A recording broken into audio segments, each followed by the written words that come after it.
Yo, guys, how's everybody doing out there? I'm gonna kill. Excuse me, I got a burp. That's why. Excuse me. Bennett brothers are here. How's everybody doing? Welcome to not really a episode. It's more like an overview for this week. Review. More of a review. I hope everybody had a great 4th of July weekend. Yeah, well, that's meaning our American subscribers, Right. actually, because I made this joke earlier on another video earlier. I had a friend who was from England actually send me a message saying, "Happy Traitorous Day," calling this, and I'm like, what? And I was thinking about it, and I was like, okay, I get it. But anyway, we are here to talk about the first ever live televised, live broadcast of an event for WWE that happened in the land of the rising sun, called Beast in the East. Please. In the East. And as I found out after the show, spells out bite. So we're here to talk about that. Wow. I did stay up 5:30 in the morning to watch. I didn't watch all of it. I watched one match and then I went right to sleep. I was like, okay, I'll just watch the replay. As soon as Malcolm woke up, he watched it and woke me up out of his excitement. Kind of woke me up out of it. For this match at this show, right? So we kind of watched it then. Oh. But yes, indeed, guys. As a fan of New Japan Pro Wrestling, you have to appreciate the Japanese audience, and so none but respect to them. They are probably some of the greatest fans ever. They really get into who they like, and you can tell who they like and who they hate, and they really appreciate what these wrestlers and these athletes give to them, and I love that. And we saw that in this event. There was four or five. Not long. It wasn't that big of a card. Wasn't a big of a card, but you had the Brock match. You had the championship match. You had about 5 matches. Yeah, about 5 matches, pretty much. 5 matches because to be honest, no, I thought you want to use that because that's my frustration. When you said be honest, almost like it's really you've been lying all this time. But Beast in the East was basically a glorified house show, and that's not an insult because that's what it originally was supposed to be. It was originally supposed to be a house show. It wasn't supposed to be broadcast on the network. It wasn't supposed to be a network special. It wasn't even supposed to get promotion like it did. But then the rumor that I got from my friend Nate was that the inclusion of Brock being in it was kind of circumstance.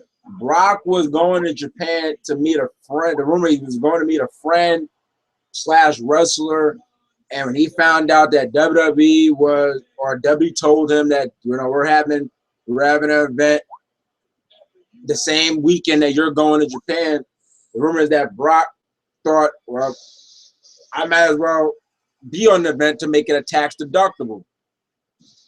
And I guess now with Brock's inclusion, that's what made it, okay, maybe we can promote this and make it an event and actually kind of include this to storylines, because most house shows they're like in their own thing. They're one set. But that's the reason why the rumor is why Beast in the East was treated as big as it was.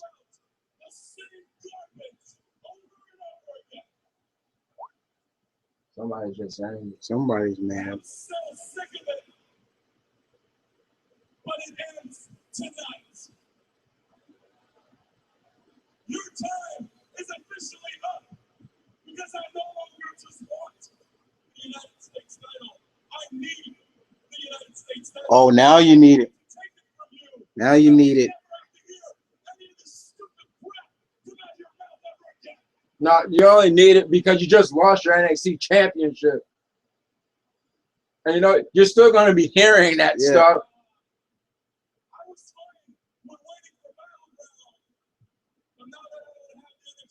Yeah, there you go. Be honest.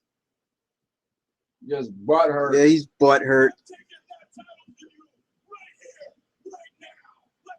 Let's go. Let's go. Let's go, Boar.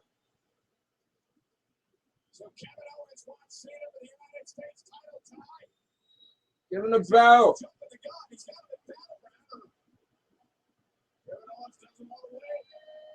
Oh, not surprised. Not surprised. But anyway, back to Bite. Yeah. Beast in the East.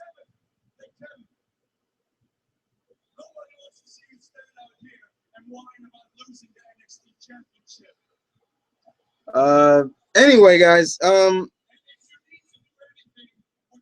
once again, like I said, it was a real good treat to watch that event, and you know, you really got in and applaud not only just the dedication that the wrestlers put into it, but the in-ring, but also the commentating as well. Gotta give them a lot of credit too. Michael Cole and Byron did a good job. One thing I also want to applaud to them is WWE actually acknowledging other promotions that they did. They actually promoted several different promotions.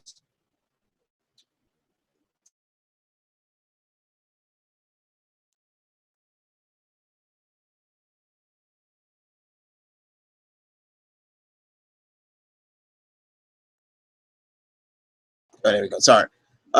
They acknowledged New Japan Pro Wrestling, Dragon's Gate, New Japan Wrestling, Dragon Gate, IWGP. They acknowledged them all, and the further go on to why the commentary was good, besides bringing up other promotions or the Japanese promotions. As me and Nate talked about, it felt natural. You watched that, you listened to the commentary of that whole event. It wasn't promote what's trending right now every 5 seconds. It wasn't, oh, let's talk about what happened 3 minutes ago for 5 minutes. You know, it wasn't anything of that. Yes, when anything did trend, they brought it, and that was that. Because sometimes some of the trends were like surprising, like when Cole and Byron was the biggest trend for the period. Like Cole and Byron felt that a little bit shocking. Oh shoot, like whoa, we're trending, like us two trending. I get, yeah, people found was really liking them as a tandem, and I felt there was a good tandem because the commentary felt natural. The play-by-play felt like play-by-play. So that's why the commentary was good, because it'd be like, okay, you guys bringing up New Japan Pro Wrestling, bringing up IWGP, you're bringing up Dragon's Gate, but your commentary still sounds like you're just promoting the app, you know, the network. Yeah, they ain't really promote the network every 5 minutes. The network or Twitter was trying on Twitter. No, like, well, you call what's happening in the ring. No, like, let me do a little bit of hot fuzz. You know, your job is to protect. You're a commentator. Commentate. How? Big time European uppercut. What was the first matchup? Beast in the East. Beast in the East. We kicked it off with Jericho. Y2J. Yeah, Jericho was there. That was the first match, and I saw that live. That was the one I watched live. I was Y2J versus the man that Gravity forgot, Neville, which I believe. Now, I would not be surprised, which was their first time ever working together. I think that was their first time. Yeah, that's their first time working together. A very, very intense and good match. Jericho pretty much always gives his all. You know, say what you want. You know, he's getting up there now, but you can still see he can run and gun. You know, and you know him taking Adrian. Once again, congratulations to Adrian because he actually got married not too long ago. But put on just what he does best, and that's entertain. I like the match. It started off kind of like your traditional, kind of like Japanese style match with a lot of holds, a lot of quick sequences, but then it ends up into a hold. Okay, it's right there. And it ends up into a hold. Then it started to pick up, and it started to get fast paced.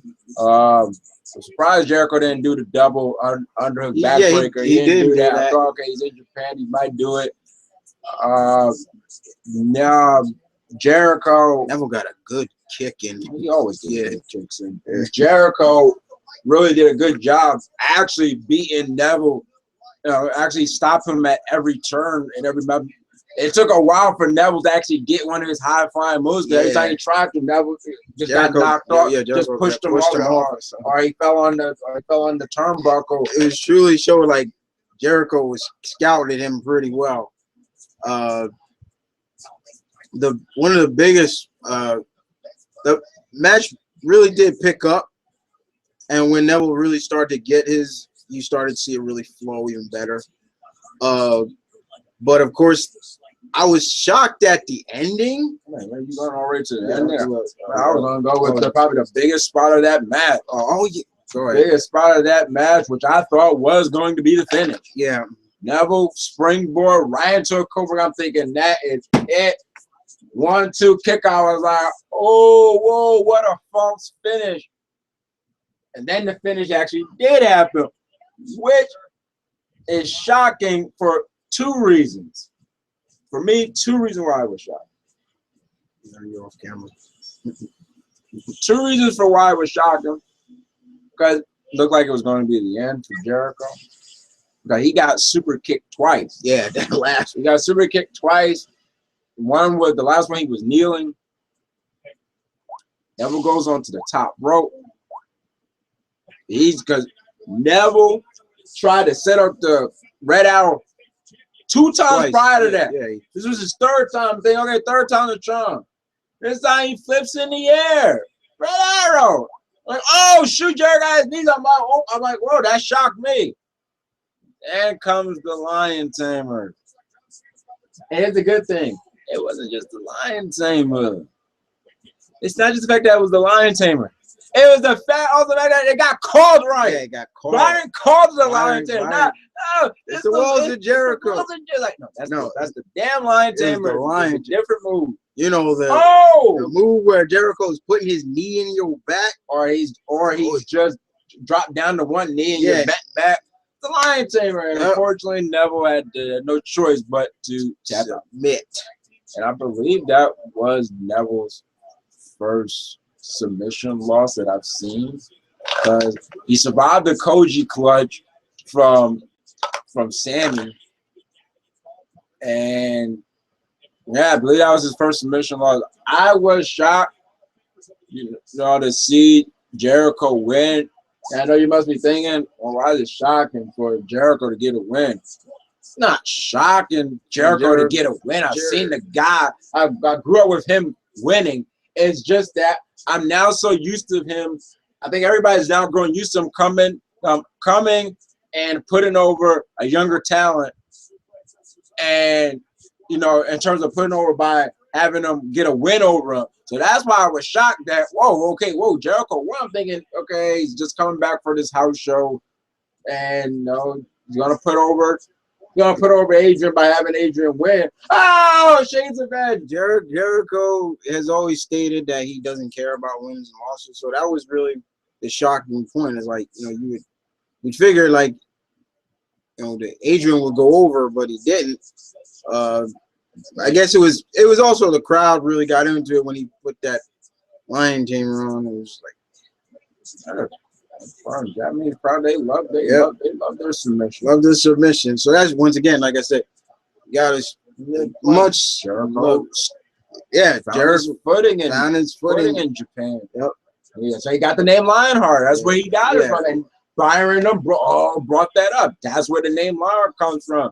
And there's maybe another reason why Adrian, didn't win. He was maybe transfixed on Jericho's chest. Oh my God, you still messing with that his chest. Yes, people. You ever looked at Chris Jericho? Stop. Hey, look. All right. Oh my gosh, no. Oh. Hey, if you search up, look, they want proof. You think I don't even talk about it as much as they got forms, like 4 or 5 forms of Jericho's chest. Oh my God. Like it got like that arrowhead, and now it looks like it's sunken. He's got like a sunken pec. It's not as bad as Scott Steiner.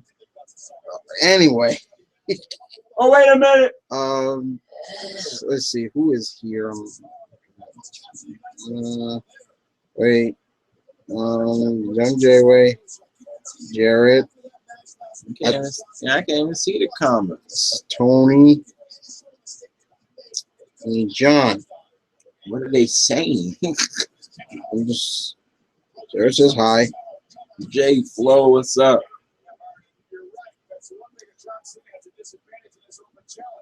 Okay, and he says Malcolm. He agrees he can. Jay's dad says you could be Xavier Woods.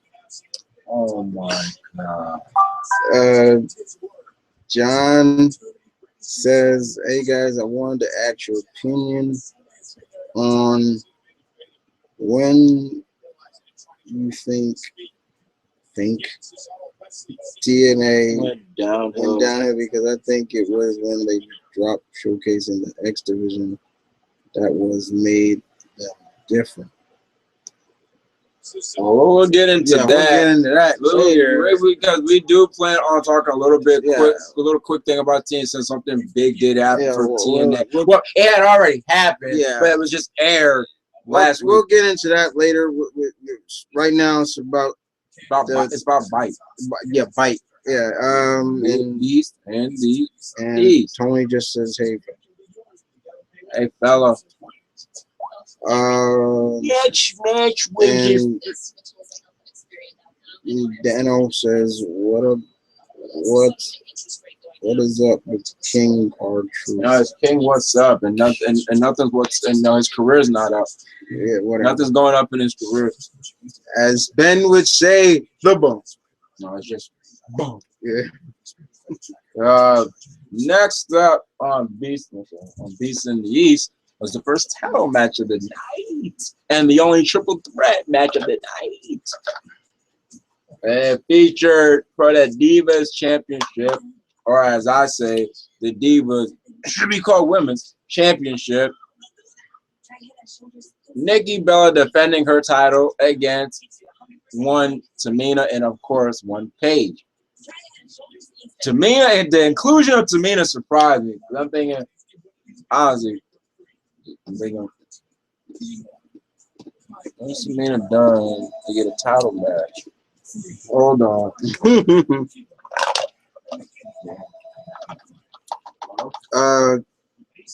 Yeah.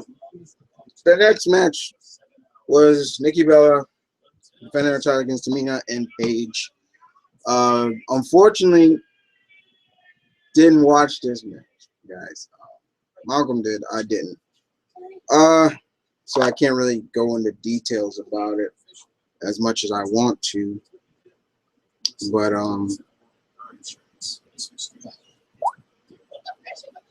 it is what it is. It was. Yes.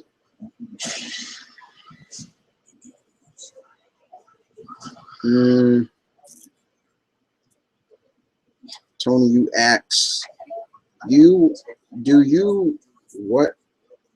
Do you know what the? Oh, I guess input? Do you know? Do you know what the plan is for Sting? It seems like they should start a match build up for him soon. Honestly, right now he's doing a lot of promotion.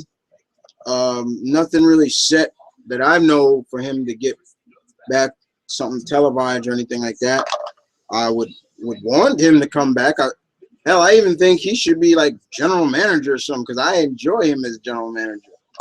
I mean, I still disagree with the outcome of the match between him and Triple H at WrestleMania. I really would have had Sting go over and not and then especially the outcome of how it ended. And you know, Triple H wins with it, but then they shake hands and it's like, and then later on you go off to razz on the guy, and it's just like, wait, that. So honestly, I hope to see them bring him back. You know, he always said, you know, if whatever they have something planned for me, I'm really ready and willing to come back. So we'll just have to see. Indeed.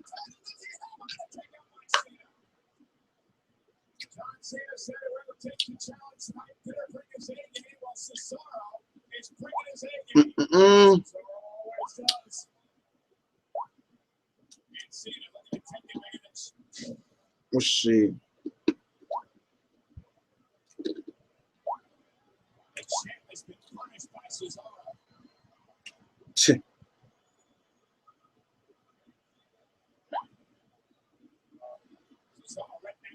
Oh shoot, garbage.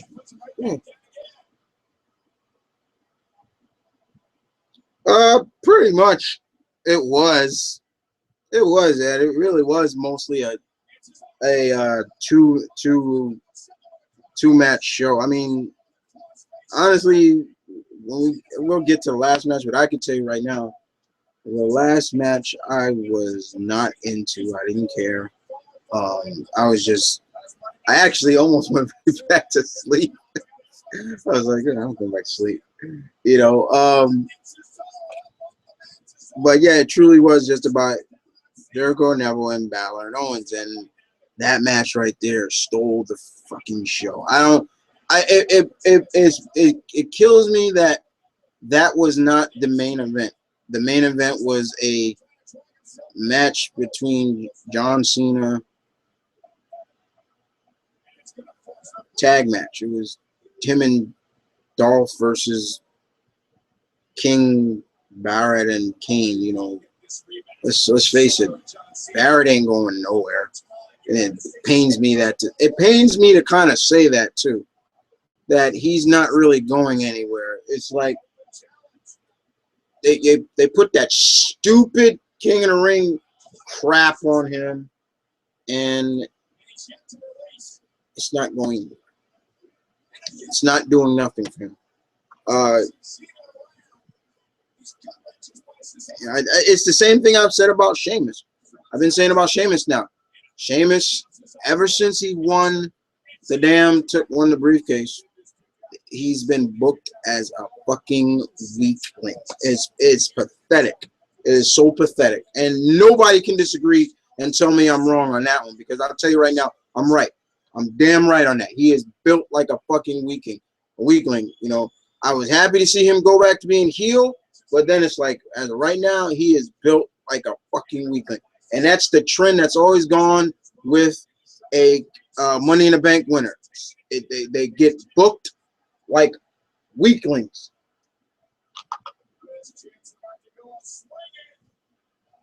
So, yeah, it's just my opinion. Anybody can disagree, but I'm telling you like it is. I'm being brutal honest. Built like a fucking weakling. Like I said, that's just my opinion.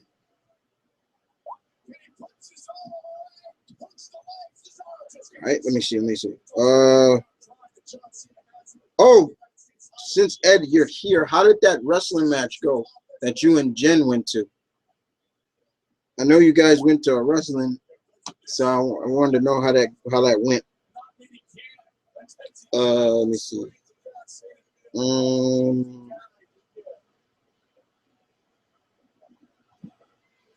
Johnny says, you think Cena will get beat at Battleground? Maybe. Probably. If he doesn't. So much for beating the East with this. Oh! No, I was just waiting for you to come back. Oh, yeah. Because there was something I told them. Like, but maybe. All I heard was just that there was a 2-show event. Yeah, that's Gabi said that. And Sting and I'm answering questions about Sting and Sting. Look out! And Money in the Bank looking like weekend. No, I'm answering. What was Except that? for Rollins. Rollins, he wasn't losing a lot when he was Money in the Bank. What was it? He may, but they might pull a bait and switch and pretty much. You know, I've been also looking at it at a point of like Owens. Don't do it. Owens becoming so desperate now to get a belt back that'll cost him. Man, have Owens. I'm just looking at it from. I understand. I'm just saying, have Owens win. Have Owens rebound. They're running his ankle. Are you gonna do that, bro? What was I also? I wanted to answer that other question. Dano. Sting has gone on record saying he wants to work with the Undertaker. He's always gone on record to say that. In that there's a later on the network. There's actually a first look at the Monday Night Wars that's coming out on Blu-ray and DVD, but a compilation of Triple H and Sting sitting down with Renee Young. It's like after every episode. Yeah, they start talking about it. So we get to hear that, and I saw a little bit of let that go! And I love when Sting was talking about his thing with RoboCop. He said that was the worst idea. Yeah, but it's one of your favorites. No, it ain't. Like, it's one of your favorite moments. Whatever. It's like Katie Vick. No, that's Triple H even said Katie Vick. But anyway, you can go back. All right. So yeah, back to Bite. Back to Bite. Back on. to Bite. You know, with that Divas triple threat match. So I was surprised that Tamina was even in it. And that explained why she wasn't on SmackDown. Not a bad match. I know, yeah, you can basically say that Beast. Oh, no, don't do it. No. Oh, shoot. Yeah, Beast in the East was a 2-show. It was a 2-match pay-per. Not even a pay-per event. And indeed it was. But, oh, my God. But I wouldn't go necessarily say that there was a bad match. I don't think there was really a bad match. You know, like it was just horrible. It was ugly. I mean, me and Nail's always gone on record that we started to come to realization that Tamina's just really not one of the best in the ring. Like most of the stuff most of the stuff looks very sluggish and injury. Even before the injury. You know, looks kind of sluggish and raw. But yeah, it was pretty interesting. It was pretty good. I really had no qualms about it, except, and I agree with Nate, the only qualms we have on that, no matter how hard she tries, I just really cannot buy Nikki's form of death as a finisher. You know, Nikki's, so I got one about, you know, Nikki, her form that she started with when she turned on Brie. When she did it on Brie, it was pretty like, oh, shoot, you actually heard the smack and everything. But it was a pretty good setup move. And like Nate said, even that didn't beat Brie with the pedigree. But lately, it's like she's been trying to stay consistent with it. But the problem is, not every one she does has the effect that the first one she ever did had. So it just looks like just little form. And it's like she just puts all her weight into it. That's how she beat Tamina. Paige had the PTO, and then Tamina did the super savant kick on Paige, and the crowd booed Tamina for like damn it, you got Paige out. And then she went for she got a Samoan drop, went for the and he hit it. Went for the splash, which once again, for some reason, her splash looked like she's falling, like she's jumping out of something, instead of like boom. And that Brie took off her little pad. And, 1, 2, 3. It's nothing. And this other thing. This is the only quality, and not even a match. It's just the Bellas, period. And Nate agreed with me on this too. And you guys have probably seen it too. When the Bellas come out, if you were a first-time viewer, you would think that they're faces. They come out, pointing to the crowd like, "Hey, how's it going? Hey, you look good, and thank you, and thank you very much, and yeah." But they're supposed to be heels.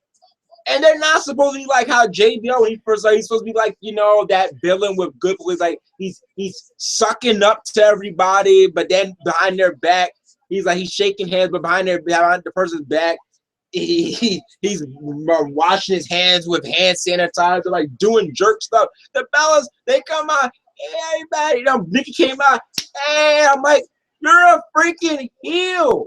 Like, why don't you do stuff? Act like you're better than us, since you act like that, period. And even after the match was over, oh my gosh, no. No, even after the match is over, not even selling anything that happened, which Nate always says, looks like John Cena's no selling after victories passed on to Nikki, because when she wins, she doesn't sell anything. She just smiles and thank you. It's like, why you not selling? Like, why don't you act like a heel a little bit? Do something. That's why when they beat down on Paige after the match, I was like, Big J, about damn time. And these girls act like heels a little bit. About damn time. So Nikki retained her belt. This road to 300. She's trying to make it a 300 days. And I know Nate feels that this is only done just a way to dig at AJ to erase her from history. However, I don't think so. It could be, but because if that was the case, they probably would have did that. They could have easily erased CM Punk's record with Brock Lesnar. They could have. Remember, I said that they might do that, just have Brock break CM Punk's record, but they didn't. So the triple threat match was not the bad. The biggest spot came. They did the Tower of Doom spot. Tamina powerbombed both Nikki and Paige when trying to go for a superplex. And no, but it's good that Cesaro's got his direction is towards there. Next match was surprising. No, next match was the crossfade. The next match after that was one of the most promoted. God damn, John, I heard you just one of the most promoted matches on the card, which was a squash match. Oh, Brock Lesnar, Beast of the Beast. He was in the East to go against poor Kofi Kingston.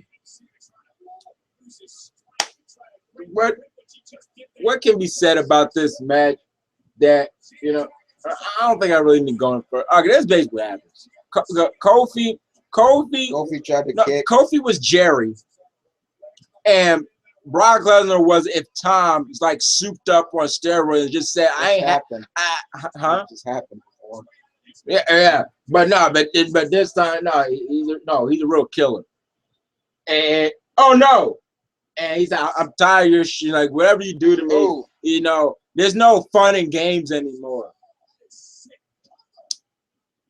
This match could have easily just been suplex after suplex after suplex at 5.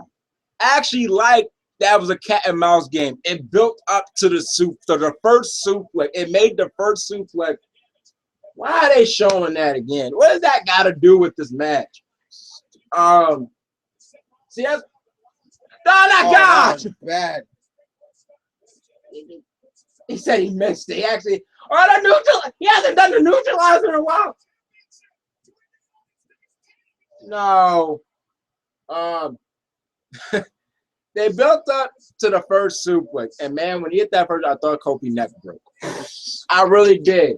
I really thought that's it. It's just they're gonna put the X sign in, so like Brock, you hurt somebody again. And okay, because first Kofi, he flipped out of the first German, and then he started to run, did the running around the ring and everything, and he got a drop kick in the back on Brock. Only Brock did just go like, you mother, why you do that? And Kofi doing his kicking, his yeah. Oh my gosh, no! Oh my God! Cena's not going to. See, that's a problem. Cena's not going to. That's a problem. That's why really a submission move on Cena is not too dramatic. Like he's not going to. But after the German first, it was German after German after German, and then finally the F5 and 1, 2, 3.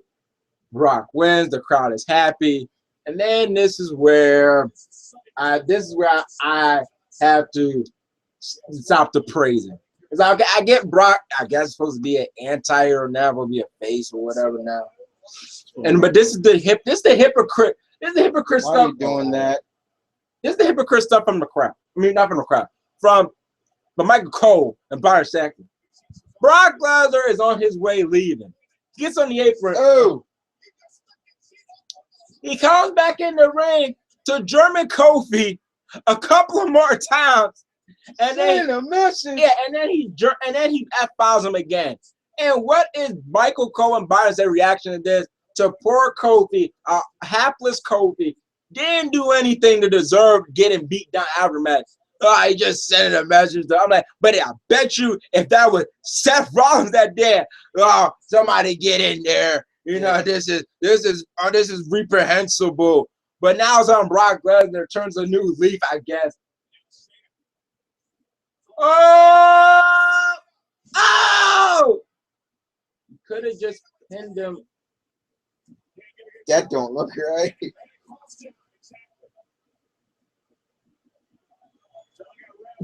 With your eyes and Mataba.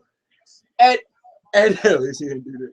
Yeah, you know how he always does. And so I'm like, you guys are a bunch of hypocrites. Like, why you guys like, okay, I don't condone this with Brock, but he maybe just sent a message. Like, something like Benozzi just send a message. Then here come Xavier Woods and Big E. You think, okay, he's gonna knock down Xavier Woods and maybe, Big E and grab some little stare down and Big E, two big bulls. Yeah, Big E, they gonna try to do something, but then Brock, nope, Big E gets the ring, guap, close line, F5 to Xavier and F5. Yeah, then F5 to Big E, and then it was over for New Day. It was a bleak day for New Day. Then the next match, which should have been the main event, in my opinion, and I bet you a lot of people's opinion, was Finn Balor. What the hell is he doing? What is he doing? Oh my gosh, no! Oh! No! Oh, what the fuck? It's Finn Balor versus Kevin Owens for the NXT Championship. The Demon was versus the Boar. Yeah, the Boar. Yeah, that's my nickname. And I don't mean Kevin Owens is a bore, meaning he's boring. No, boar as in like boar's a boar, head. a wild boar. That's that Johnny boy. Oh man. As I said before, as I told Nate, now get up, John. The match was as good as fresh out of the oven good. Look at this bullshit. Get out. Here we go. What I tell you? Oh my gosh, no! Oh! Oh! His healing factor came back. I see, there's that quick healing stuff from Sam.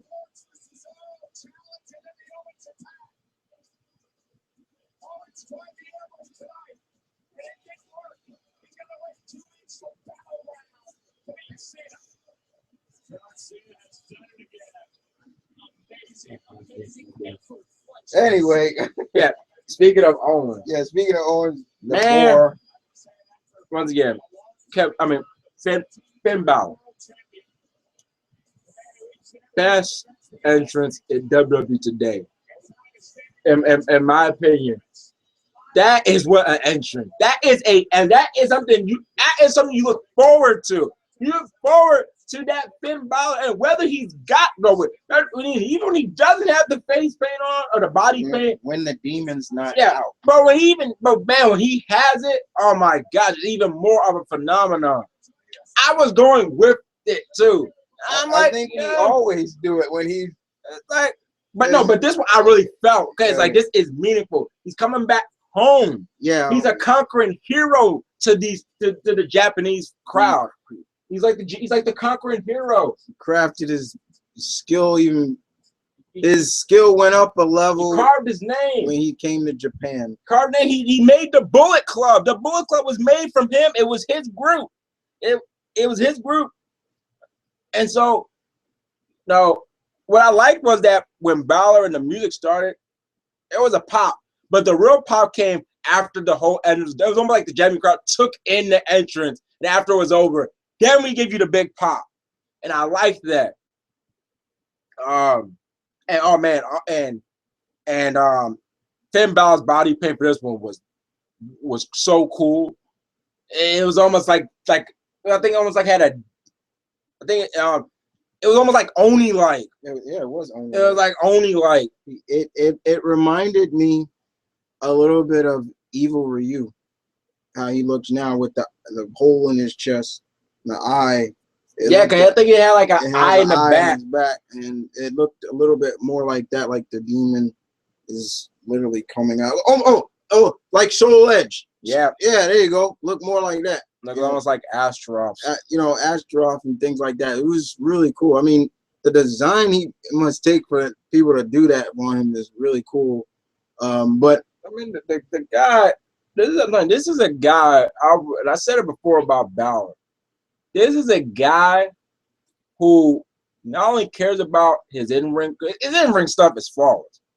You can be the best in-ring, but it's something else to have a epic entrance. Not everybody has the best entrance. You can see that he really perfects his craft. Yeah. In terms of not just his in-ring, but because when you watch the Who is Finn Balor, you see him and Triple H going through the makings of his entrance. Like, you see Triple H doing what Vince used to do. With people. Like, that's exactly when the DVD of the history of WrestleMania, you saw Vince like giving Lex Luger some tips on the narcissist entrance when when they got the mirrors, face probably this for your back can be. I'm like, shoot, that's fake. I'm like, Triple H doing what Vince used to do. Triple H was saying like, when Finn is down and he says, when you look, don't look at the camera, like literally look somewhere else, to the point of like. I really don't understand what is so bad about having wrestlers look in the camera. Yeah. I mean, okay, let me be honest. I don't want Kurt Angle staring at me too long in the camera. That's freaking scary sometimes. But overall, the match was literally flawless. There comes Owens. Yeah, Owens really is playing up that heelish card that I mean, like, look there's points like he can get under your skin, like, man, this guy loves his job, because you got when the geisha women, they come out and they hand you. I don't think these ones were geisha. I think they were just girls in the kimono. And kimonos, yeah, but they hand you the flowers out of respect. What does this guy do? Within 3 seconds, he throws them away. Yeah. Nah, not just no, like javelin, whoop, and throws it away. Like it's like whoa. Man, I was talking with Nate. He was like, "I'll rewatch that match," and I just gotta say, man, is Owens a great? I'm like, yo, this was probably Owens' best performance.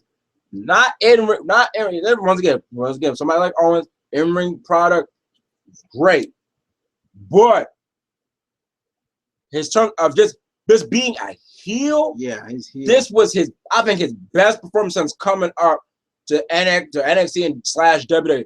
Man, he was hammering in, and like he was mocking the bows. He was when he had freaking Finn in a freaking headlock. He was like, and the crowd's booing him.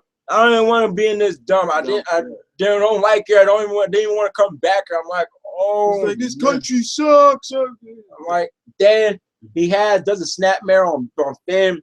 You know, look like he's gonna run off the road. Look like he's gonna do a freaking drop it. Runs off again into another headlock. Like, oh my, like look at this douche.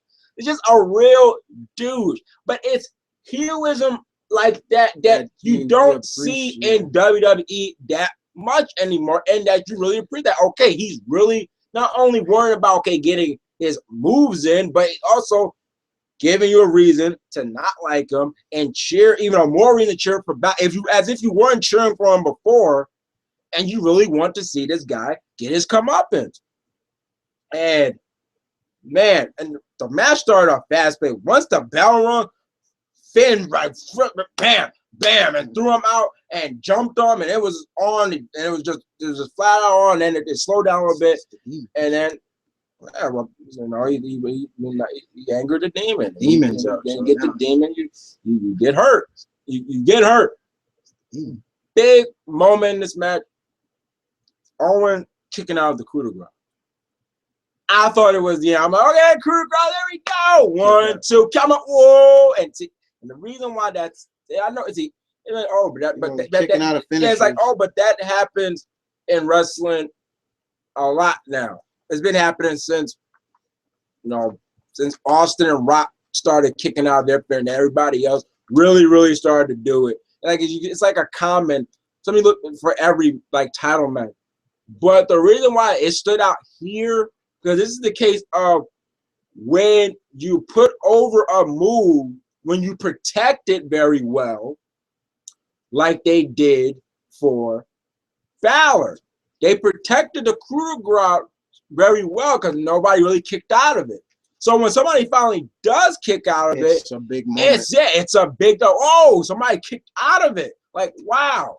And that's how I feel most of it should be. Most are like, okay, not everybody kicks out of it. So when it does happen, it's a big, like the tombstone. Somebody kicks out of the tombstone, you're like, oh, shit, okay, this just got more indirect. I don't see the not me kick, but turns out the FU, first FU, I was like, the kick out.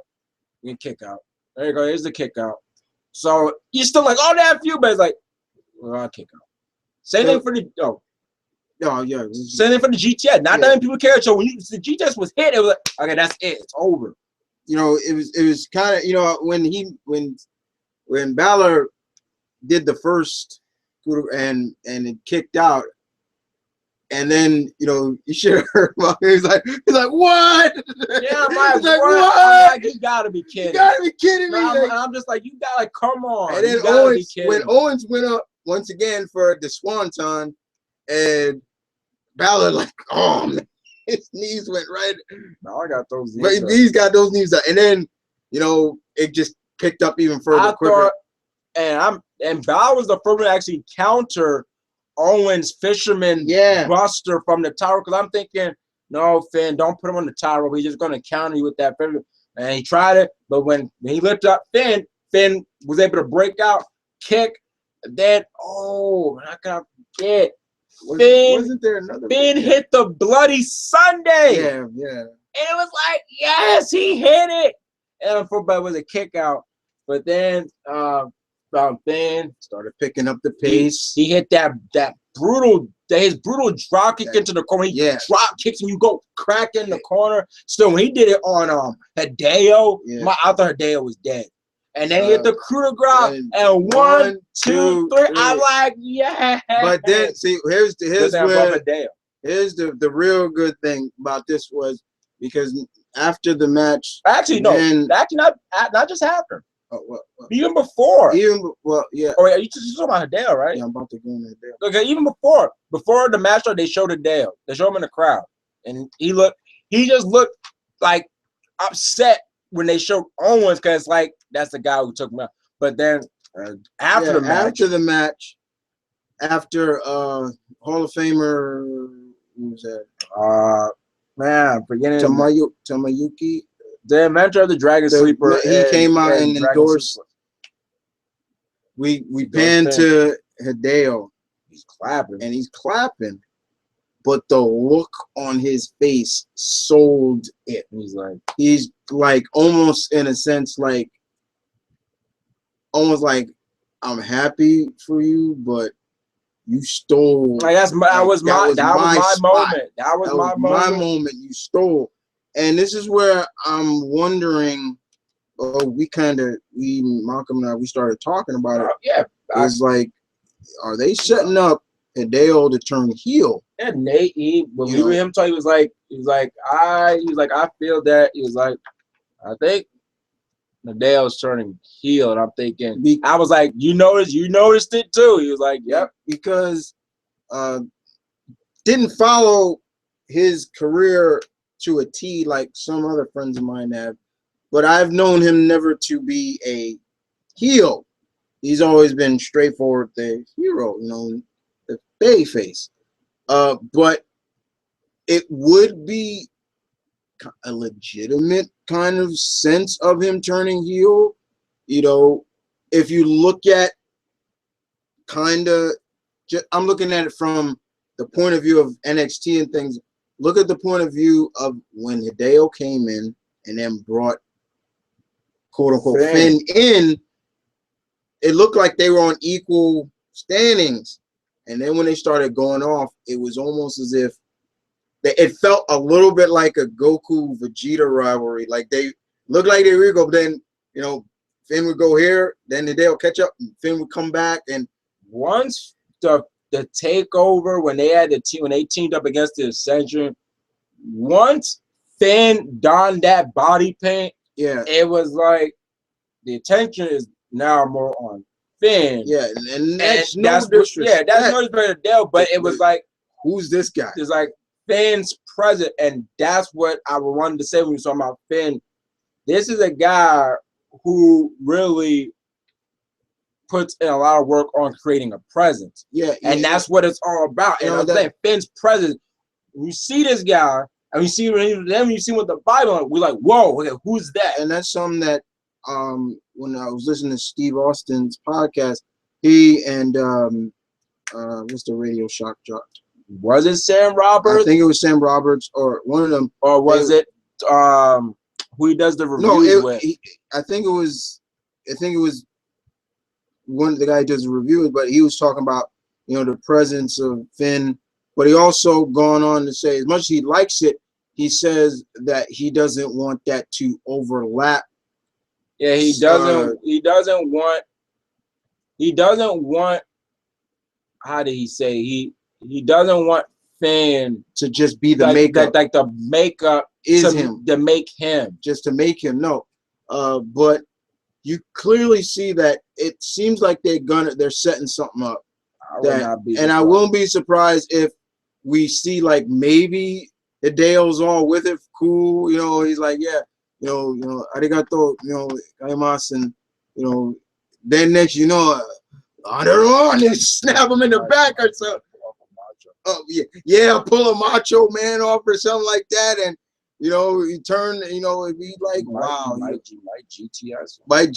We might finally get to see, because Hideo is the inventor of the GTS, but it clearly, you can clearly see that there's a sense of Hideo they may turn Hideo heel, and we could get a really good, intense rivalry between these two.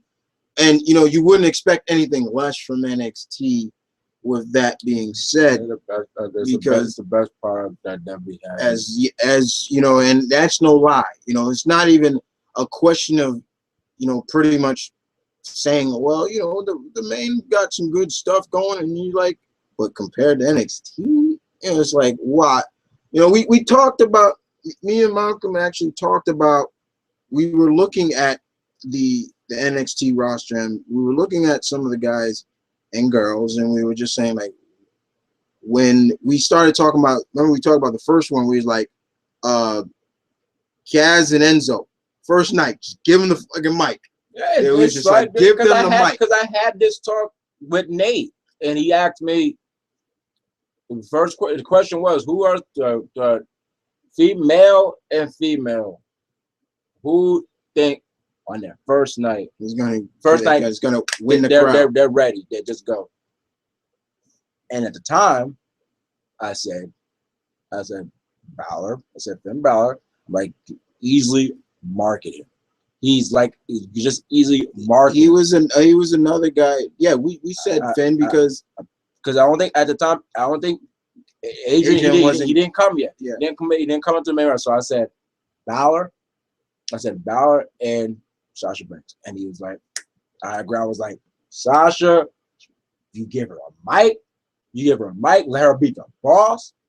And she'll wham. She'll get it over. And then he was like, and two other people, Enzo and Kez. I'm like, yeah. Give them They the mic. said, you only gotta do is give them the mic. Just give them the mic. Just give them the mic. And have it be on Raw. It's a live mic. It's a live mic. Give them the mic. There you go. That's almost like this age. I'd be like that age is New Age Outlaw. Even though they did their own thing. But it'd be like, okay. And it remind me of the New Age Outlaw. They get on the mic before the match, and that's it. My biggest dream of if they come up, or when they come up, is it's at the Garden or the Barclays Center. So, they're supposed to represent New York. So it's like, yeah, have them be somewhere where it's like, especially in the Garden, because it's like, make it in the Garden, you make it anywhere. Your debut is in the Garden. You're in the Garden, you have that crowd in your hand. The Garden, one of the most famous arenas in the world. You get over in the Garden, you set. And, looking at that, but then going back to, once again, the saying of, I was going to talk a little bit more just about Hideo's that's what I was going. Because I actually feel that it was supposed to be Hideo. Yeah. That was going to be Owen. I think that when they set up that triple threat match for Finn, Hideo, and Breeze. But Hideo got hurt. I thought even before he got, I'm like, okay. I was just looking at it. Balor's already got his crack at Owens. Hideo's the only one out of these two that still hasn't had a title match. So I'm going with Hideo. And then he got hurt. I feel that Hideo was going to win that triple threat match. So once again, proving our point. Like him looking at it of, you stole my spot. So yeah, it can be natural. They can make it natural that maybe the plan was for Hideo, but he got hurt. So hey, how about we kind of use that? Like, yeah, I got hurt, and then make it worse.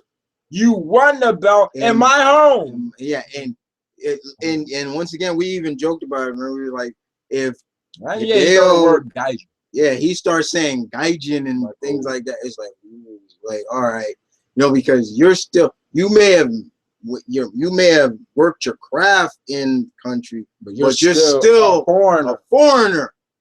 I was born here, so it's like, and it was meant for me, and you do it right, and being that this is under Triple H and this is his craft, it could work very well instead of work with Sammy. Yeah, there you go. So you put that, you give it a little bit of a. And the only thing they did was just take what they already put in Ring of Honor. Okay, let's just do that. So definitely, I feel that Hideo may be turning. He may turn sometime in the next few tapings or so. When he comes back from injury. Or when he comes back from injury, we may see him. He has said that whoever wins, he's coming after the title. So Finn has the title now. And I went on WWE.com afterwards and looked if there was like any, backstage stuff. And we did see he was embraced by Adrian Neville and Cesaro, and John Cena came and shook his hand and said, he's like, congratulations. And whenever you are ready and you want this, I'll be ready. No, I didn't say you know where to find me. You know where to find me. And of course, then William Regal, of course, came and shook his hand and stuff like that. It was good, you know. And then you just saw him putting on the belt, and it was like, how's it look like?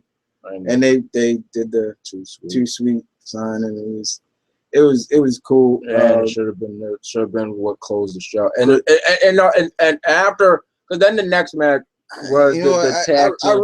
I even told the guys, I said it like I really was gonna go back to sleep after that because I was watching Beast Knees, and after the post match stuff for Finn and Owens. By the way, Owens denied Finn a handshake. Yeah, but that's typical Owens. Cause I'm thinking, why is Owens still in the ring? But he just, he was butthurt. And then I'm realizing that this is not the main event. Because I knew Cena had a match. This will be a tag. I just forgot who he was supposed to be with. And I'm in the chat room, and I'm telling guys, time I think only Nate and Lloyd were there. And I'm telling them, I'm contemplating whether I should continue watching Beast Knees because basically the main event has happened. To watch the main event has happened. It's over. The main event's happened. This is actually going to have repercussions on future stuff. Cena, Ziggler versus Barrett and Kane just screams house show because we haven't seen any signs of this. Barrett and Cena hasn't had really any involvement since when Barrett did the accepted the open challenge. This was where you really could tell like this was a house show or something. And the match was not necessarily bad. It's like I said to Nate. It was a okay formulaic tag match. What I mean by formulaic, just isolate. The babyface one babyface pulls off for, as the term is, they pull up for Ricky Morton. Mm-hmm. They get ganged up, they get isolated. Hot tag. It's boom, boom, boom. Super kick to the Kane. Super kick Kane. Then super kick to Barrett, which leads into an FU. 1, 2, 3. It's over. Ziggler mostly was on defense throughout the whole match. So that was the first thing I ever saw Kane do a power bomb in a long time. But like you said, Ed, it really was just a it really overall, if you look at it, it really was a 2-match show. It was a 2-match show, but I think overall it was 2 match. But I think overall it wasn't bad. It wasn't necessary. The in-ring product was actually pretty good. I'll take your it wasn't necessarily bad, but it was overall good. But I think it was. I've been hearing that the officials have really just saw when I was on 411 Mania looking up a review on a Shimmer DVD. It said officials really liked Beast in These. They also employed the production crew too. Yeah, so Beast in These might as well be a 2-show might be a 2-show event, but I'd rather have a 2-show event, but I can still say, but the undercard is at least watchable instead of it's only a 2-show event or a 1-match event because all the other matches were just plain bad. Like for instance, bad. Come on. What? I'm trying to think of an event like that. Like dang it.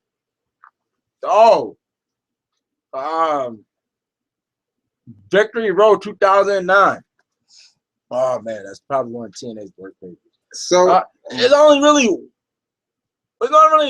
one real true decent match, and that's Bear Money versus Booker T and Scott. But even that ended some overbook where Earl Hebner beats James Storm to a race to the pin.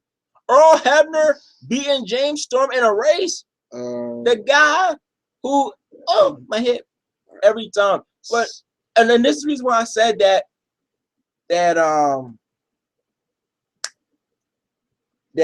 Finn Balor and Owens should have closed the night. Because the last image of Beast in the East is Finn Balor, is them re-showing Finn Balor with the belt. I'm like, then why you just didn't have it end with that? Why you just didn't have it end with that match? If you're gonna end the last image is just replaying, do the old how WCW used to do, old WCW, they used to, after a match they replay somebody's entrance or so. But in this case, they just replay Finn walking back up the ramp with the belt. I'm like, so why you just didn't end it with that? So now, but other than that, it's good.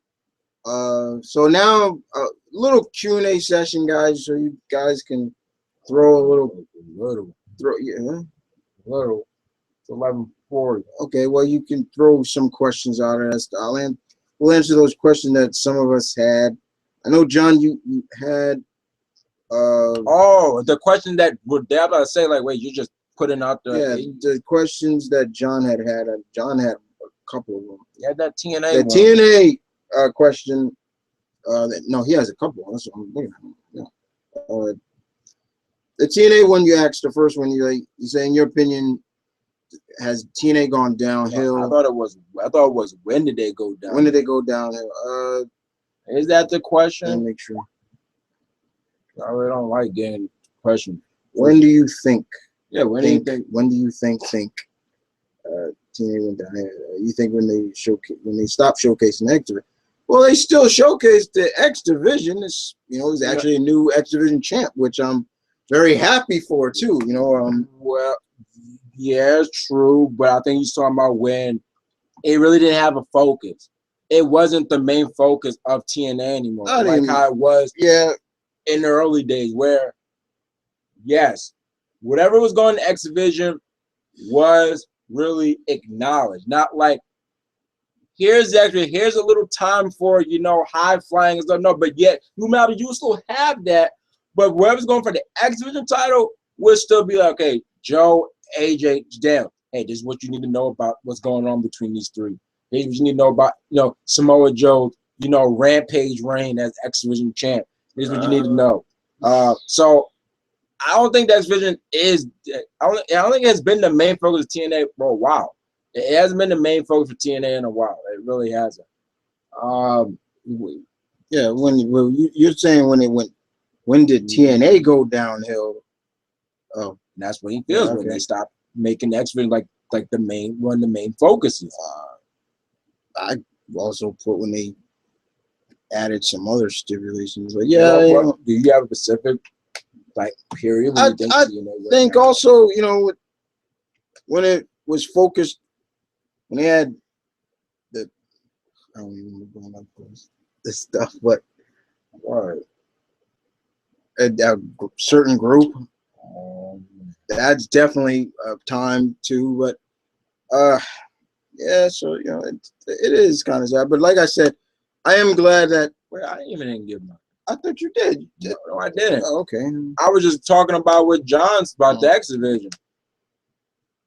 When I think TNA went downhill, well, if Nate would say, he would have said main event model. That's what I would. No, I wasn't leaning them. And I don't. Yeah, you talking about TNA? I think TNA started to go downhill with the first year of Hogan Bischoff era. Because that was during the period where it was like I was even asking myself at times, why am I still watching Impact?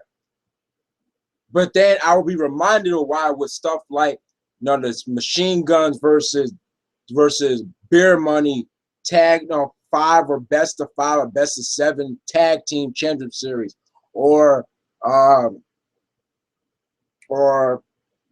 stuff like Douglas Williams, his X Division reign, stuff like that. I'll be reminded, okay, probably why I'm still watching. But yeah, the first year of the Bischoff and Hogan era, where I wasn't too upset about them going to 4 sides. at first when they did the 4 size, that ring was so small. And they added the old WCW ramp connected to the ring. And I'm not too much of a fan of that. Because sometimes I feel you can easily get hurt. Because you fall and you may clock your head on the freaking edge of the ramp. Because the Bischoff and Hogan era was a catalyst for a lot of bad stuff.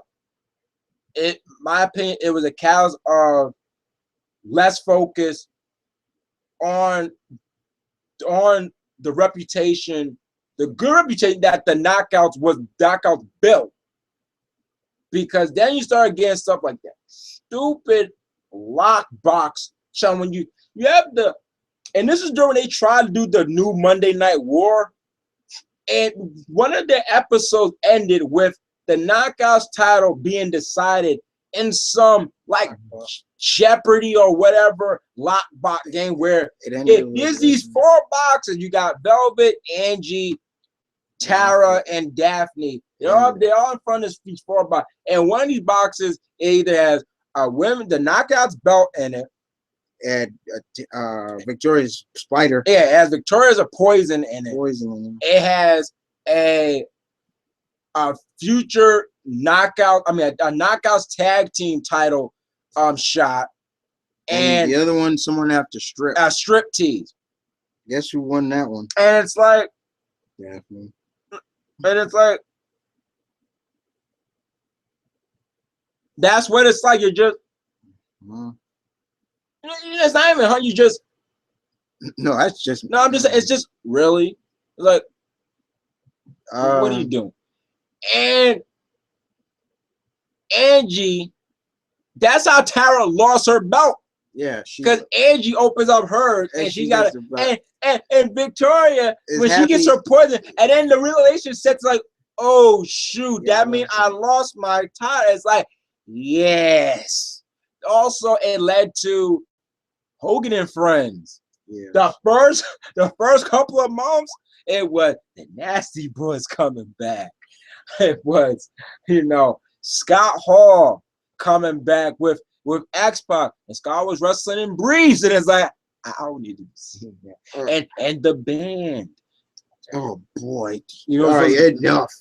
and then just another time, I think TNA, because I think TNA recovered when they started going with the Impact Wrestling Matters stuff.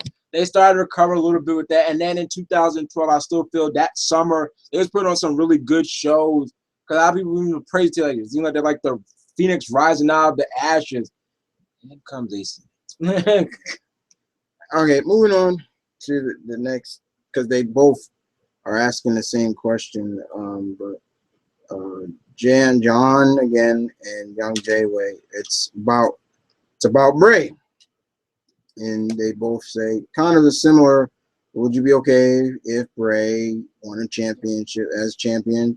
And the others kind of, how come, what do you think Bray not holding a belt and never having a championship match? So pretty much they equal the same. Well, Bray has had, he's had a championship match. He just has yet to have a one-on-one championship where he is the focus of, along with whoever is the champion. The only time Bray's had a title match was he was in that Money in the Bank last year when the belt was, it was vacated. And so personally, for me, I feel that creative-wise, they are losing direction for Bray. They've been losing direction with Bray since his feud with Cena. Personally will definitely go on record to say that WWE Creative is losing direction with this guy. You could clearly see they just slap him into any kind of feud or just slap him with somebody, and he becomes almost like that typical, like what I've been saying about Bray is like he's like that kid that don't get attention, so he does whatever it takes to get attention from the popular kids and stuff like that. And right now his eye is on Roman Reigns. Because Roman Reigns stole his chance at the Money in the Bank. Don't forget, when this feud first started, what was the first thing we actually acknowledged? Yeah. That this was the first feud where actually Bray actually has a reason to go after him. He actually said, "Yeah, you stole my check," but then he made it personal. But then he started getting personal. I'm like, okay. Okay, now this is getting interesting. They probably should have tried to get Ray and say, "You don't mind we do something? You get your kid involved like we did with Ray to make this more interesting." Like, Bray actually tries that right there would have really gotten me more like, okay, now this is. You add a little bit once again, as a lot of past wrestlers, JR is going on record to say, get a little personal, but you keep it in the realism, grounded. It works, and I would really, if it was me, creative wise, with that angle, I really would have approached Roman and be like, look, how would you feel if we got your daughter kind of involved in it, like a little bit of kind of how Aaliyah was with Ray and things like that, and not to that where you might as well just hang up the kid. Yeah, not where that point, and not to the point of Bray kidnapping her or something like that, but just enough to like scare her a little bit. Like, okay, I don't want to come back here, Daddy, if he's gonna be around here anymore. I would have it be enforced method acting. What I mean is, it might sound scary, but you don't tell her that, a guy like Bray Wyatt is going to approach you. So her fear might actually be real. And it's like, okay, like, now get anybody. Okay, is this real or not? Like, because with Aaliyah, I'm pretty damn sure that was not off the cuff. Like, she was legitimately terrified of. I mean, I'm not gonna lie, Punk did look psychotic. I mean, it's evil Jesus. Yeah, he's looking, but still, it came down to her level. Yeah, it came down to her level. So and he got those bags. Yeah. So can you imagine Bray doing something like that? I don't know Roman's daughter's name, but can you imagine that? And he's like looking at. So you're Roman's daughter. Would you like some candy or some shit like that? Or they did that the tea stuff. Yeah, it's the case of why I say this, because the case of intriguing premise, but you're not going anywhere else with it. So it's like you started it. It's like it's almost a case of promising, but you didn't execute. Like you threw it out there as if but then it's like. You actually could take it to the next level, another step if you did it. But the first thing about it is like, would I mind seeing him with the belt? No, I wouldn't. I wouldn't mind seeing him with a belt at all.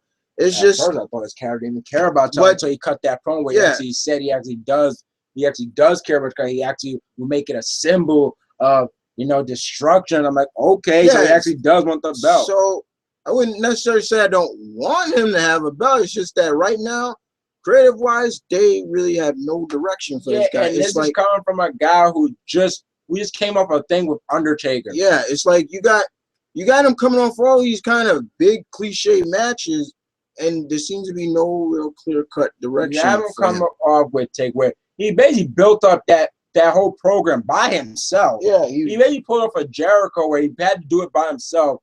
And what's his next feud after that? No disrespect to him, but a throwaway feud with Ryback. Yeah, we couldn't even tell that he was talking about Ryback. Until he started talking about your big muscles. Yeah, big muscles. And your appetite. I'm thinking, what was he talking about? I mean, like I said, no disrespect to Ryback at all, but it was like. He jumps from Undertaker to Ryback, who at the time was low on momentum. Yeah, low on momentum. He wasn't really riding high like he is now, or as he was in 2012. Yeah. And then it's like, okay, you go to this, and then none of the feud doesn't even last too long. It looked like it was one done. All right, that's it. Throwaway. He's the victor over that, and then never brought up again. And then you jump to then in the match, then Roman comes in and it's him. And like I said before, they start dealing with, showing, Roman being a good dad and everything. Like and they showed that before. Yeah, showed that last Father's Day. They showed that last Father's Day. And I'm like, okay, then here's Bray bringing that up. And I'm like, okay, now Yeah, then I'm like, okay, you big, stupid, bearded, swamp ass motherfucker. Like, now you're getting personal. Like, leave this man's daughter out of this. You got a problem with him.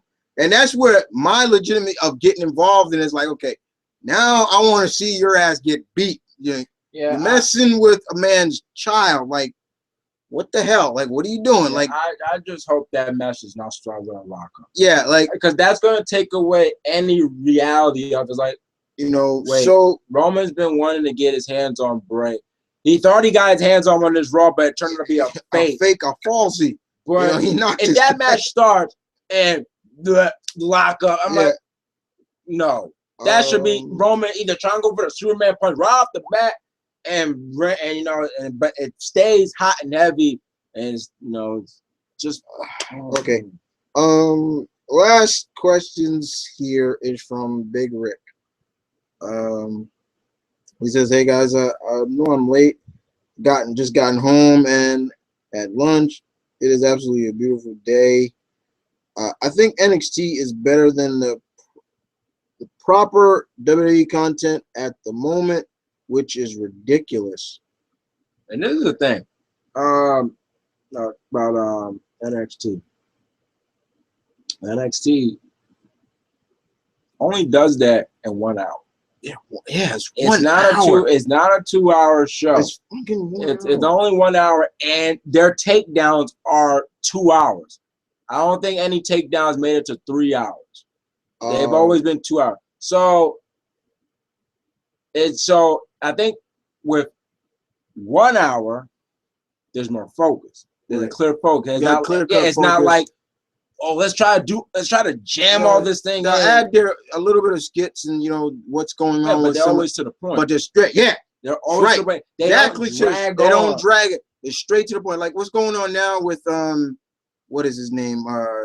Dylan Taylor, who used to be with Wait, you talking about with Jordan? Jordan, yeah, he's on this road to try to find a new partner, and this guy Gable keeps like literally almost stalking him, but it's still focused on that. He's losing a lot of matches, and he can't find a clear-cut partner, but it's still focused right on that. And then of course they're dealing with the downfall of Bull Dempsey. It's like, oh my god. I'm not even sure if this is legit. I'm not even sure if this is trying to bury him. Yeah. Or this is going to lead to like something pretty good for him. Yeah, because now it's like they banging on his weight, and he's all these Instagram pictures of him like laid out with his gut out, and he's got this just the last NXT one. He was freaking going Tasmanian devil on a vending machine. I'm like, what the hell is he doing? He's gonna break it. He's gonna break it. And then it's like that. He got like a chocolate all around his mouth.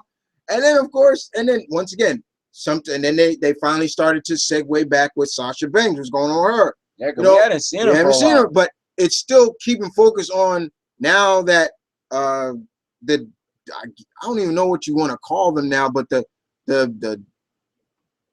fabulous duo or whatever you want to call them. Maybe Emma and Dana. Yeah, Emma and Dana, that now their eyes are set on the belt. When both of you can't have it. Yeah, but both of you can't have it, and Dana still, she has the problem with Charlotte, which and I'm thinking so you're gonna try to start something with Sasha and you still have a problem with Charlotte. So you just filled up your plate. You got too much now on your plate. So and I'm like, and I don't know if you're ready for this. But they're keeping focus on a lot of stuff that, we'll say like, what's going on with that? But they'll come back to it, but keep it focused to the point that it does not lose your interest. It just stays to the point. Stays to the point, exactly. Point A, point B. So yeah, and it's another why I like. Another why I like NXT. Not start off the show with some long-winded promo. Yeah, like Raw. It's like that's most of what you get on Raw. Some long-winded authority 15 to 20-minute promos, like with Seth Rollins. The only thing it does is just set up a main event for the later in the night. And I like what somebody said. So basically, most of WWE events go in without a main event. That's basically what you're saying. We're going in with no main, and let's see something happens. You know. So let me see.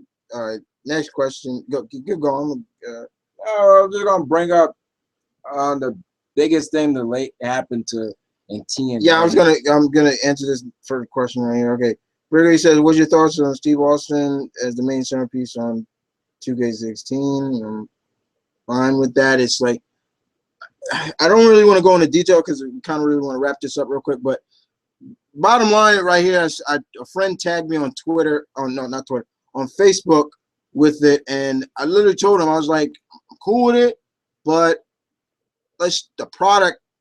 Let's hope that this one is not just all flash like 2K15 was, because for me and Malcolm here with those games, we like to create our own like leagues and stuff.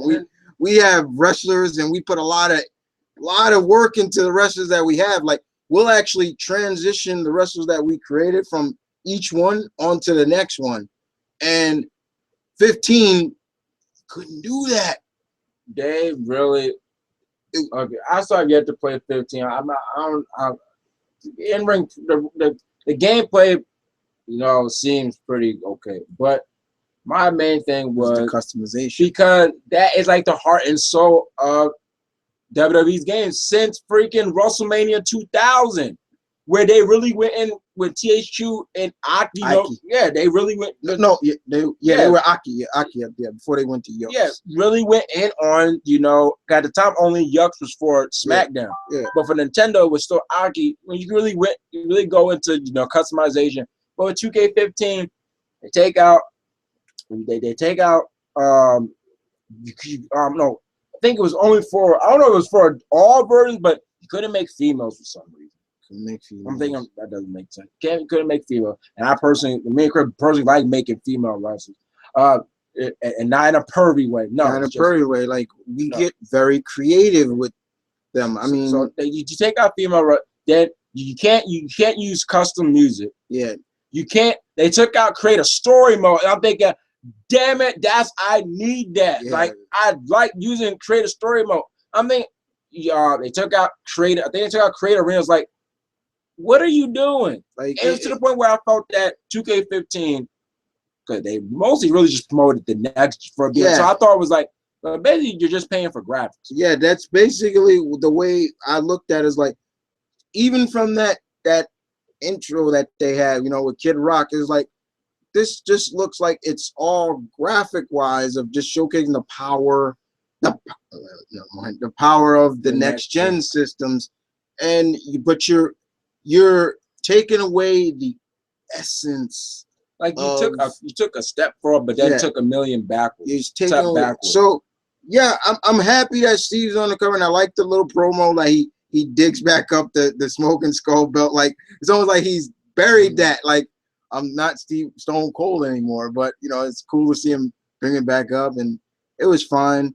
But like I said, it is what it is. And I get it. And I started out, I didn't think 316, 2K16. Okay, I get it. So it's fine. But you can have a great cover, but still be missing stuff in the actual game. Yeah, and you go on, Rick, to say you think TNA went down when around 2009 and 10, when they thought they could take on WWE and try to reestablish the Monday Night Wars, which was an absolute frizzer. It sucked. Yeah, 2010 when Hogan and Bischoff finally came into TNA. It was already signed.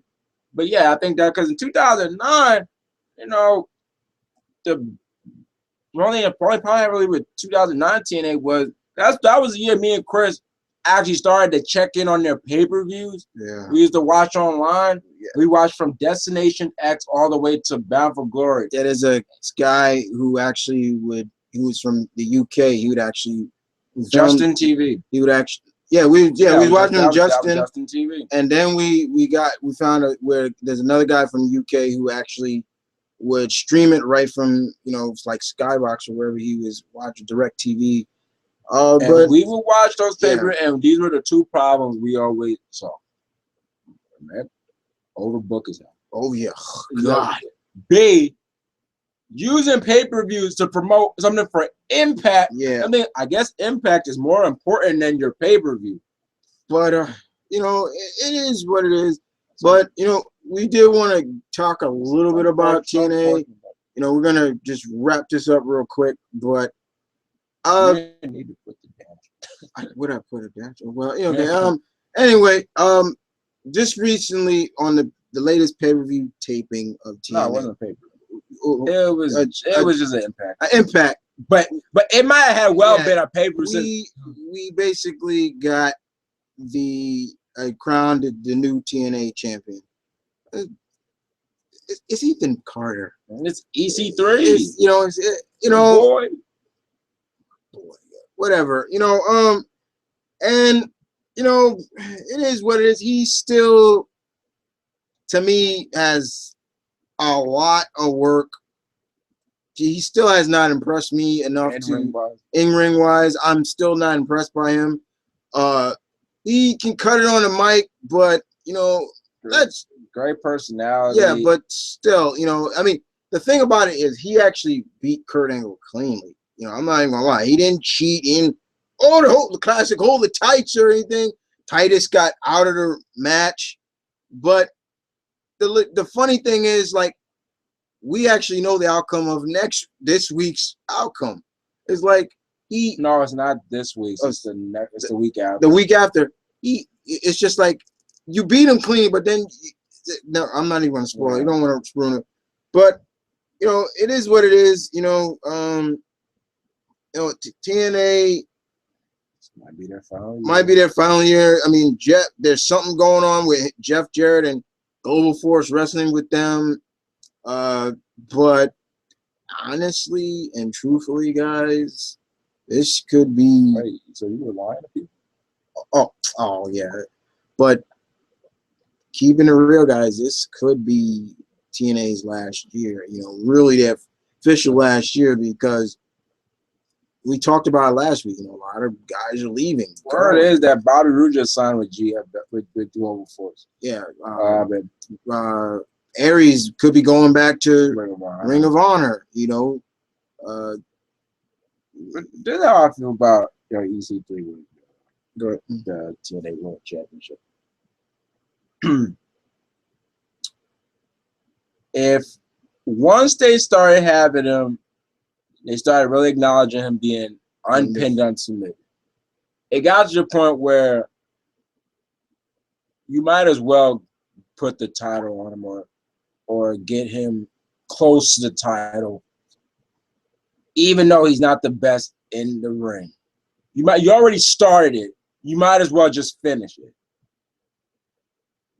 And as I said before, EC3, great personality. You see that he's very comfortable on the mic. It seems like he's really comfortable being that character. Yeah. So that's all good. That's all gravy. But in terms of in-ring wise, I'm still not. I'm still not impressed with him, even though I did give him credit for that match with Anderson. But that was mostly because he won clean finally, in a way.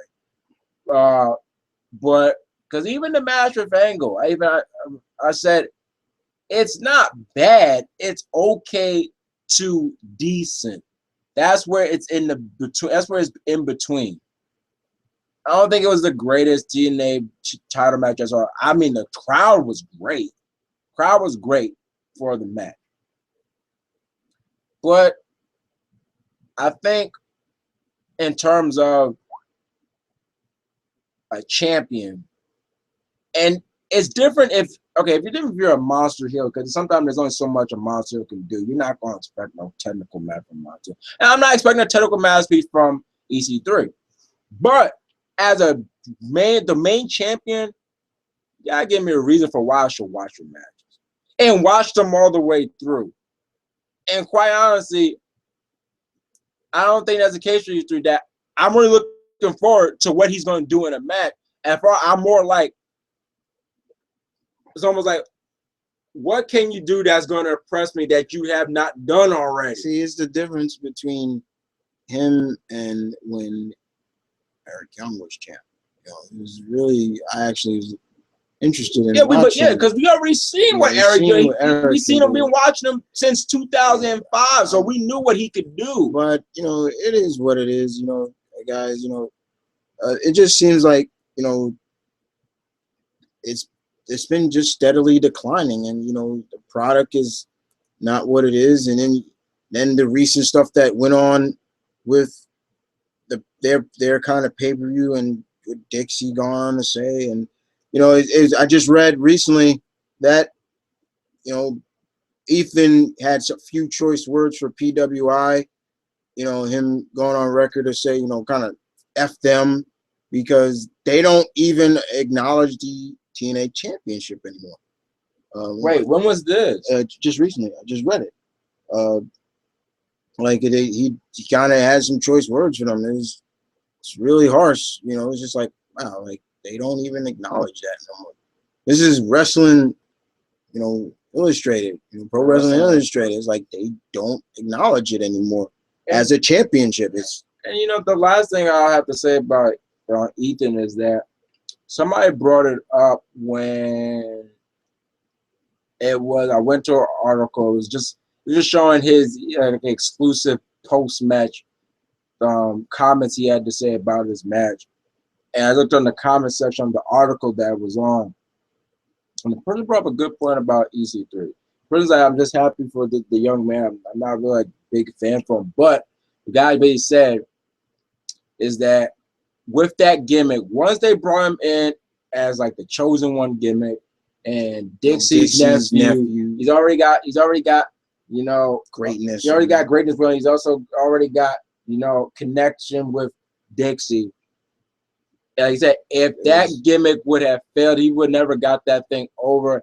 It would have been almost impossible just to repackage him as something else. And I'm like, you know what? You're right, because look what happened to Drew McIntyre. They bring him back because he wasn't WWE before that. They bring him back in as this chosen one. He's got endorsements from Vince McMahon. He's busy getting hand-me-downs from Vince McMahon. And when it doesn't go over so well, it's hard to. I think it's hard for people to. Oh, he's supposed to be, you know, with them, but okay, no. It's pretty hard to get that momentum back. So it is good that EC3 was able to get that over. All right, Nathan said Peter doesn't even acknowledge Ring of Honor champions anymore as well. Wow, wait, man, what has PWI become now just pro WWE? Pro bias. Okay, I remember they used to have, you know, I remember they had the top 500 or the top women wrestlers. Gail Kim won it when she was her first year back in TNA. So, like, what? They just stopped promoting other stuff. Find that pretty odd. Anyway, oh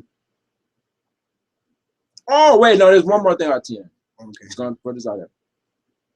Yeah, Rising already on my list for ineffective statements. Oh yeah, all right.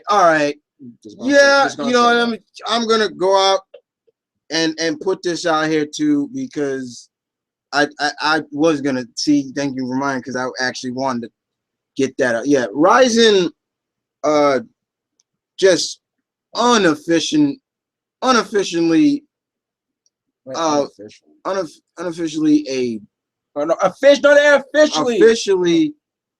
a bad stable. Prominent. Once again, this is case a prominent. Promising. Yeah, but overall, it. I mean, look. Last week they had a 3-on-3 match between BDC. It was 3-4. Was it 3? Yeah, it was 3-on-4. 4-on-3. Yeah, 4-on-3. They had a 4-on-3 tag team, a handicap match. With BDC versus Rogers. And apparently, when apparently last week, I found out that because the stipulation was losing team has to disband. I'm thinking, where did this come from? I didn't see any promotion of this whatsoever. And so then I find out when I'm looking when I'm on YouTube on the 360, and I'm just trying to look up. I'm looking up something for TNA because look at their Destination. Looking at Destination America, the Destination America promo.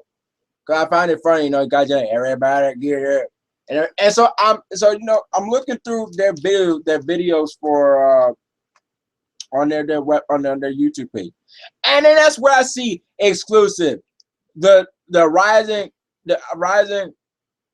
issues a challenge, and then the next one, the BDC answers. I'm thinking, wait a minute, so this is where I was supposed to find out that this match was set up instead of just promoted through a promo. What also made this so bad is, like, once again, the fact that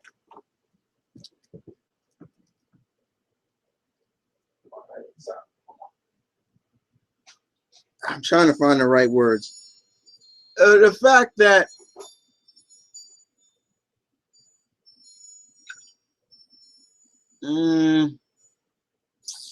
looking for the right word. All right, the fact that you had this group, right, the Rising. They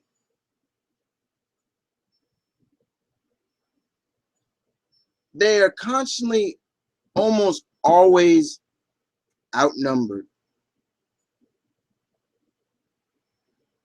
and they never, ever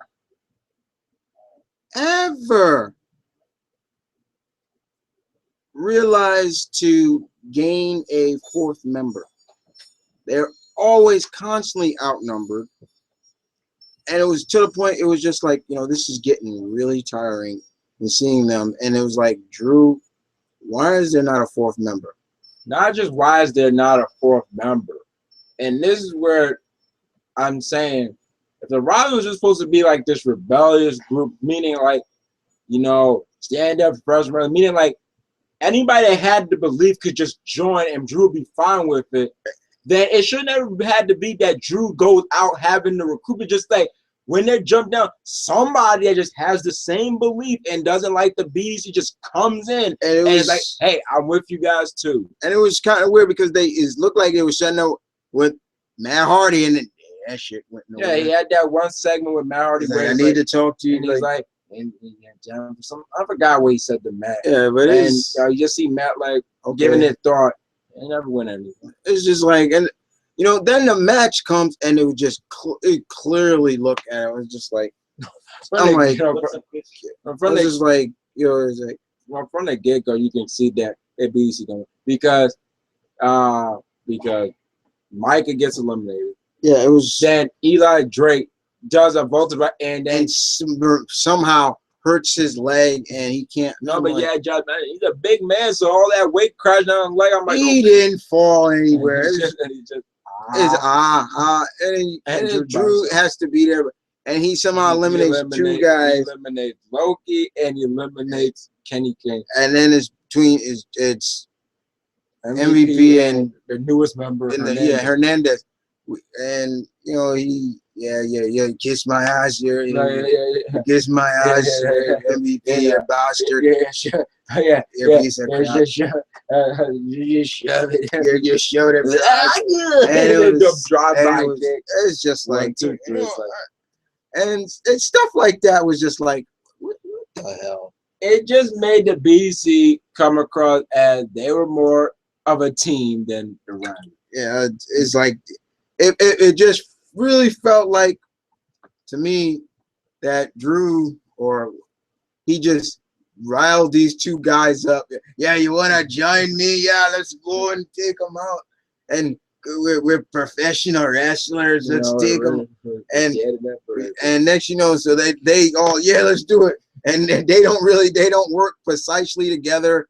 They just are a joke. Even overall, it's like there were times where I even know that the feud was still going. Yeah, that's one of my problems. That it was like on and off. Like it was start back up, and then like 3 weeks it will go inactive, then it'll start back. I'm like, hey, this is still going. It's like, God, but it is sad to see, but that's it. That's it. I want to know if that's it for Micah. Do you like Drake? Yeah, are they still under contract, or were they under contract? But other than that, guys, they had to be under contract. Yeah, could have had a handshake deal. You know. Anyway, guys, look, we're gonna. Thanks for coming out. We're gonna wrap it up. I'm gonna wrap this up. Be back next time, so to speak. Don't know what we're gonna talk about. You know, we kind of build up something during the week. Well, next week, of course, will be the go home show for Battleground. But we can give like predictions of. Well, yeah, I guess we'll have an open mic. That's if something doesn't come up. Nothing comes up in the week. We'll probably just have an open mic for. God dang it! Good God! Have an open mic for next week's show. But other than that, guys, have a good night. Take care, and we'll see you guys next time. Okay. Okay. Oh man, when you start sweating, you didn't even hit it. Sorry.